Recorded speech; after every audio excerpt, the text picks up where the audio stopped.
Hello everyone, welcome back to my channel. In today's video, I'll show you how to fix Snipping Tool screenshot not saving on Windows 11 in 2026. If your screenshots are not saving after you capture them, don't worry. This problem can usually be fixed in a few simple steps. First, open the Start menu and click on Settings.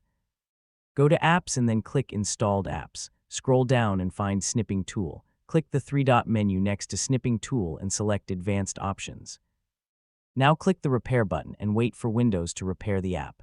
After the repair is complete, open Snipping Tool and try saving a screenshot again.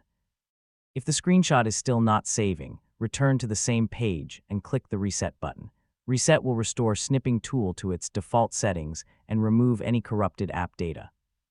Next, open Microsoft Store, go to Library and click Get Updates. Update Snipping Tool to the latest version. After the update is finished, open Snipping Tool, click New, take a screenshot, and click the Save icon.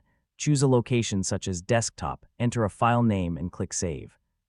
In most cases, repairing, resetting, and updating the app will fix the screenshot saving problem. That's it. You have successfully fixed Snipping Tool screenshot not saving on Windows 11. If this video helped you, don't forget to like, subscribe, and I'll see you in the next video.